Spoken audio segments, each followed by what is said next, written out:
Hello student, आज हम बात करेंगे संत वाणी जो पाठ है हिंदी में सृजन किताब के अंदर, उसमें कृपाराम जो खेड़िया है उनमें राजयारा जो सोरठा उनके 7 जो सोरठे हैं उनकी व्याख्या, तो व्याख्या खंड लेंगे आज। कबीर और तुलसी की व्याख्या की वीडियो हम जो है पढ़ चुके हैं, आप देख चुके हो। आज हम लेंगे राजयारा सोरठा।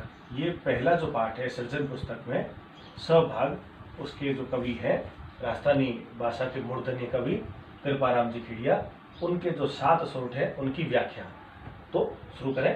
पहला सोरठा, उपजावे अनुराग कोयल मन हरखित करे। उपजावे अनुराग कोयल मन हरखित करे, कड़वो लागे काग रसनारा गुण राजिया। ये कवि परिचय में बता चुका हूँ। कवि जो कृपाराम जी खेड़िया है, इन्होंने अपने जो सोरठे लिखे थे अपने सेवक राजा राम यानी राजिया को संबोधित करते हुए लिखे। तो संबोधन शैली है, उपदेशात्मक शैली है। तो राजिया को संबोधित करते हुए कहते हैं कि हे राजिया, उपजावे उत्पन्न करती है, अनुराग प्रेम, कोयल मन हरखित, हरखित कहते हैं प्रसन्नचित, आह्लाद प्रिय लगना।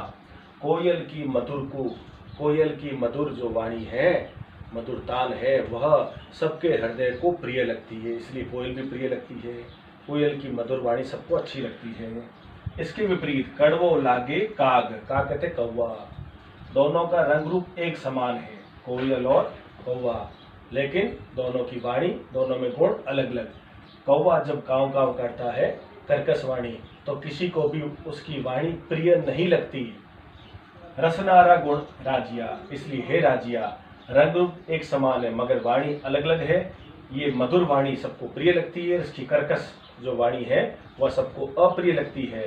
तो गुण क्या हुआ, महत्व किसका हुआ, रसना। रसना कहते हैं जीव या वाणी, मधुर वाणी का ही महत्व है।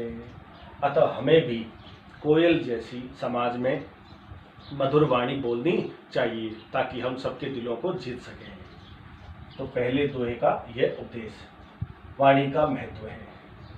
दूसरा, काली घनी कुरूप, कस्तूरी कांटा तुले, शक्कर बड़ी स्वरूप, रोड़ा तुले राजिया।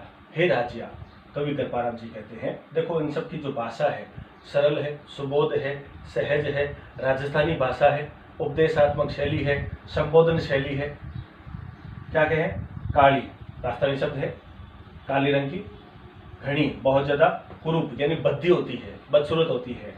कस्तूरी, कस्तूरी के बारे में प्रचलित है कि ऋण की नाभि में एक बहुमूल्य सुगंधित पदार्थ होता है जिसकी कीमत ज़्यादा होती है।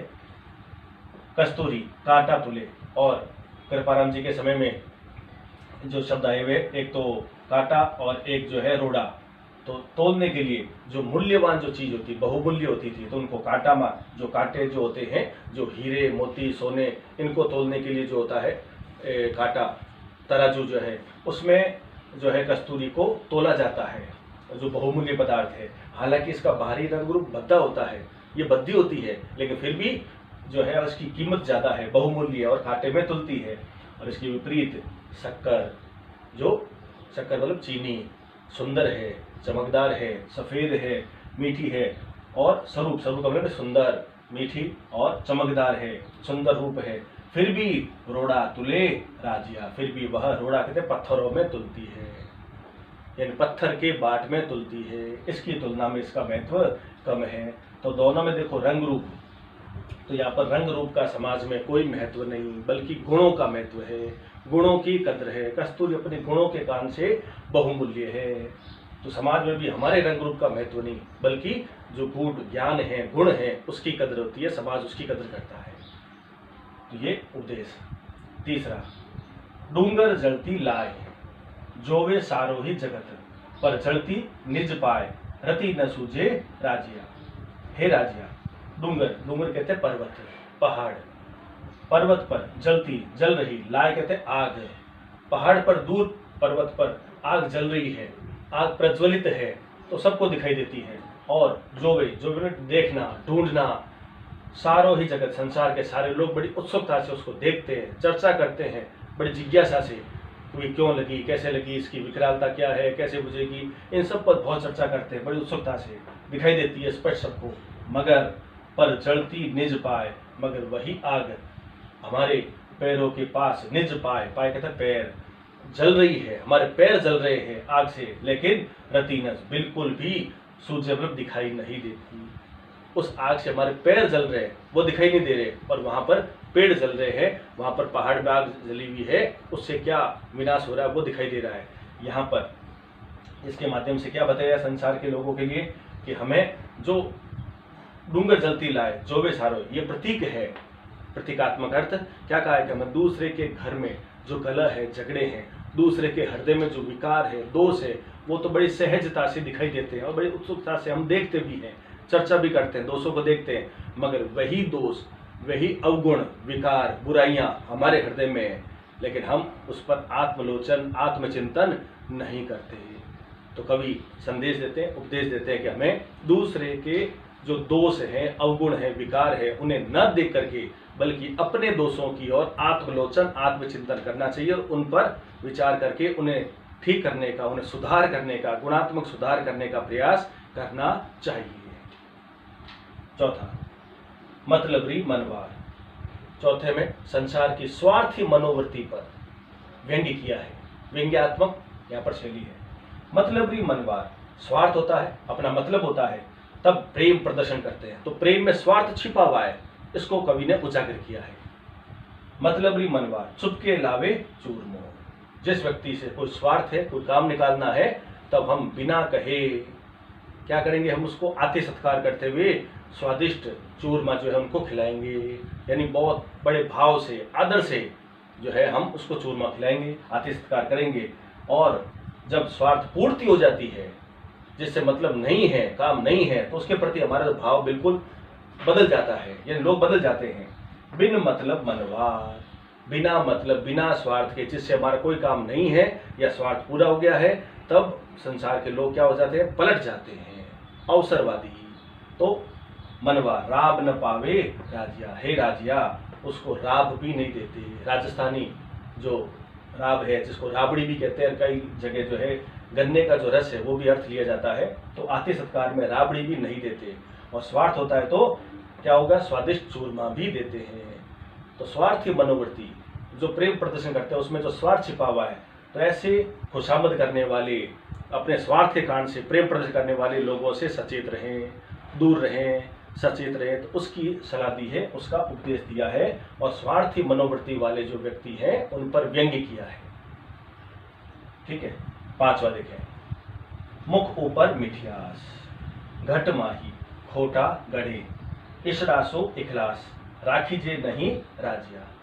कवि कृपाराम जी कहते हैं अपने सेवक राज्य को संबोधित करते हुए कि हे राजिया, मुख ऊपर मिठियास, मुख के ऊपर जो लोग आपके सामने, मुख पर यानी आपके सामने प्रत्यक्ष रूप में तो आपकी प्रशंसा करे, आदर करे, अच्छा बोले, और मिठियास मीठा बोलना, मधुर वाणी बोलनी, और घटमाही, और उनके हृदय के अंदर कपट हो, छल हो, द्वेष हो, ईर्ष्या हो, बुरा चाहे, घटमाही खोटा घड़े। घट का अर्थ होता है घड़ा वैसे, लेकिन यहाँ पर घट का अर्थ क्या है, हृदय। हृदय में क्या हो, खोटा। खोटा का मतलब है कपट, छल, बुरा चाहना, आपका अमंगल चाहना, जो आपके मन में आपका अमंगल चाहे, सामने तो प्रत्यक्ष में तो प्रशंसा करे, लेकिन मन में आपसे जले, आपका अहित चाहे, अमंगल चाहे। ऐसे दोहरे चरित्र वाले लोगों से, दोगले लोगों से, इशड़ासु इखलास, इशड़ा मतलब ऐसे, दोगले दोहरे चरित्र वाले लोगों से इखलास, दोस्ती, मित्रता, फ्रेंडशिप, राखी जे नहीं राजिया, दोस्ती नहीं रखनी चाहिए, मित्रता नहीं रखनी चाहिए, क्योंकि ये दोस्ती, ये मित्रता स्थायी नहीं है, ये नुकसानदायक है, क्योंकि उनकी प्रीति, उनका जो प्रेम है वह सच्चा नहीं है। ये मुख में राम बगल में छुरी जो कहावत है, यहाँ पर चरितार्थ हो रही है, तो विशेष में लिख सकते हैं। तो यहाँ पर दोहरे चरित्र वाले जो लोग हैं उनके लक्षणों पर प्रकाश डाला है, कपटी जो मित्र है, कपटी जो लोग हैं उनके चरित्र पर प्रकाश डाला है, उसे सचेत रहने की सलाह दी है। छठा, साचो मित्र सचेत, कहियो काम न करे किसो, हरि अर्जन रहेत रथ कर हाक्यों राजिया। यहाँ पर सच्चे मित्र के लक्षणों पर प्रकाश डाला है। क्या कहा है, हे राजिया, कृपाराम जी कहते हैं जो सच्चा मित्र होता है वह खुद भी सचेत रहता है और अपने मित्र को भी संकट में सचेत करता है, सावधान करता है, परामर्श देता है, अलर्ट देता है, सही सलाह देता है। कहियो काम न करे किसो, ऐसा कौन सा काम है जो न कर सके, अर्थात संकट में वह संकट में मोचन बनता है, संकट का साथी बनता है, हर संकट में वह साथ देता है, सही सलाह देता है। जैसे उदाहरण दिया है, यहाँ कवि ने दृष्टांत दिया है। दृष्टांत ये पहले बता चुका हूँ, ये दृष्टांत अलंकार है। ये लाइन खींची हुई है, देखो शुरुआत में ऊपर एक लाइन के जो है ये जो दी गई है, एक बात है, उसको स्पष्ट करने के लिए नीचे एक उदाहरण दिया हुआ है, लेकिन वाचक शब्द नहीं है, इसलिए यहाँ पर दृष्टांत अलंकार है। उदाहरण में दृष्टांत में ये अंतर है, उदाहरण अलंकार होता है तो उसमें वाचक शब्द होता है और दृष्टांत अलंकार में वाचक शब्द नहीं होते।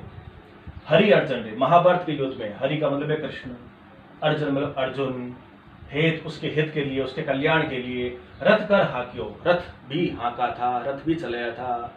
क्या कि महाभारत के युद्ध में श्री कृष्ण ने, भगवान श्री कृष्ण ने अपने मित्र अर्जुन को युद्ध में जिताने के लिए, उसके संकट से उसको उबारने के लिए रथ, द्वारका के खुद राजा थे फिर भी रथ हाँकने के लिए भी तैयार हो गए थे। उसको संकट में उबारा था और उसको जिताया था, तो रथ हाँकने के लिए भी तैयार हो गए थे। ये है सच्चे मित्र के लक्षण कि अपने पद को, अपनी प्रतिष्ठा, अपने ऐश्वर्य को भूल गए थे वो। ये सच्चे मित्र के लक्षण जो संकट में काम आते हैं।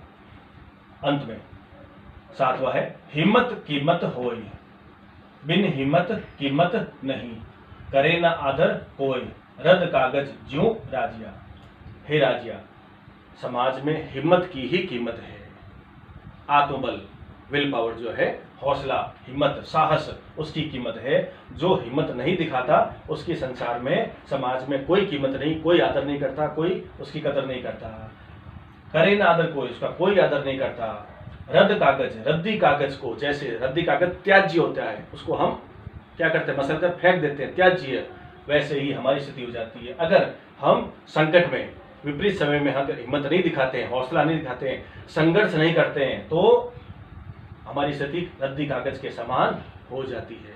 तो यहाँ पर कवि का संदेश, उपदेश है कि कैसा ही संकट हो, विपरीत समय हो, हमें हिम्मत दिखानी है, हिम्मत को नहीं त्यागना है, साहस से सामना करना है, संघर्ष करना है, संघर्षशील बनने की प्रेरणा दी गई है, तभी हमारी कदर होती है, पहचान होती है। तो इस प्रकार ये पहला पाठ पूर्ण हुआ, जिसमें सृजन जो पुस्तक है उसमें जो पहला संत वाणी जो पाठ है उसमें 3 कवि, तीनों के कवि परिचय की वीडियो में दे चुका हूँ, और तीनों की जो व्याख्या है, कबीर, तुलसी और राजयारा सोरठा, उसके कृपाराम जी जो है उनके 7 सोरठे, उनकी व्याख्या कभी हम कंप्लीट कर चुके हैं। आशा है आप इसका लाभ उठाएंगे, और आगे भी मैं दूसरे टॉपिक है उसके वीडियो में मैं दूंगा।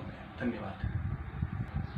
एक बात और समझ लें कि वीडियो को देखते समय इसकी जो क्वालिटी होती है, वीडियो में अलग अलग क्वालिटी होती है, 480 है, 360 है, वैसे तो हाईएस्ट क्वालिटी में रख करके और इस वीडियो को देखें, ताकि इसके ऑडियो और वीडियो जो श्रव्य दृश्य है वो साफ साफ आपको दिखाई दे और सुनाई दे। धन्यवाद।